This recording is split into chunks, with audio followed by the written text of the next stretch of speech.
ಶ್ರೀನಿವಾಸ್ ಅವರ ದಕ್ಷ ಮಾರ್ಗದರ್ಶನದಲ್ಲಿ ಪುಟ್ಟ ಬಾಲಕಿ ಶುಭ ಭರವಸೆಯ ಭರತನಾಟ್ಯ ಕಲಾವಿದೆಯಾಗಿ ರೂಪುಗೊಂಡರು.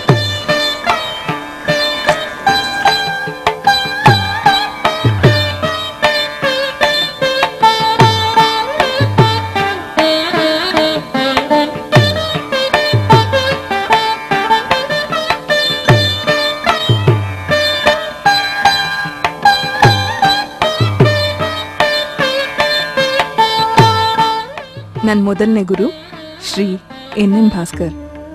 ನಂತರ ಮೈಸೂರಿಂದ ಮುರಳೀಧರ ರಾವ್ ಅಂತ ದೊಡ್ಡ ಪ್ರಖ್ಯಾತ ಗುರುಗಳು ಅವ್ರು ಬರ್ತಾಯಿದ್ರು.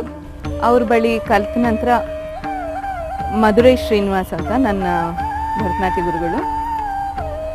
ಸಾಕ್ಷಾತ್ ಆ ನಟರಾಜನ್ನೇ ಅವ್ರನ್ನ ನಮ್ಮನೆ ಕಳಿಸಿದ್ರೇನೋ ಅನ್ನೋ ಥರ ಮನೆಗೆ ಬಂದರು.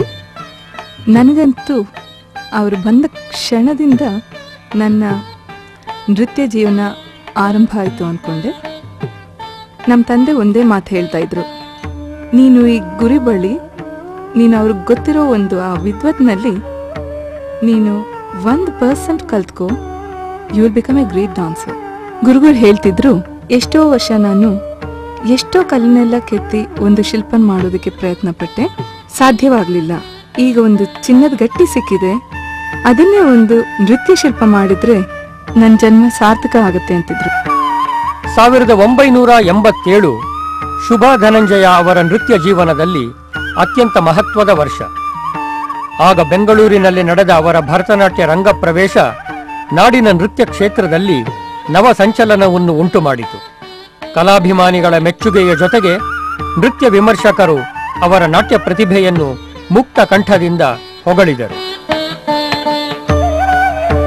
Looking forward to seeing her performances not only in our state of Karnataka but all over our country and why not all over the world one day. ಭರತನಾಟ್ಯದಲ್ಲಿ ವಿದ್ವತ್ ಪದವಿಯನ್ನು ಪಡೆದ ಶುಭಾ ಅವರನ್ನು ಭಾರತೀಯ ನೃತ್ಯ ಪರಂಪರೆಯ ಮತ್ತೊಂದು ಕವಲಾದ ಕಥಕ್ ಕೈಬೀಸಿ ಕರೆಯಿತು. ನರ್ತಕಿ ಶುಭಾ ಅವರ ಅದೃಷ್ಟ.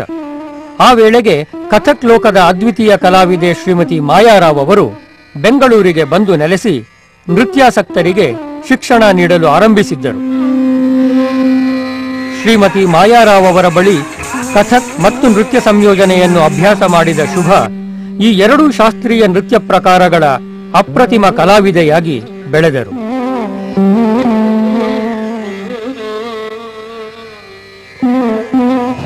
ಇವತ್ತು ನಾನೊಂದು ಕಾನ್ಫಿಡೆಂಟ್ ಡಾನ್ಸರ್. ನಾನೊಂದು ಇನ್ಸ್ಟಿಟ್ಯೂಟ್ ರನ್ ಮಾಡೋಷ್ಟು ಕಾನ್ಫಿಡೆನ್ಸ್ ಮತ್ತೆ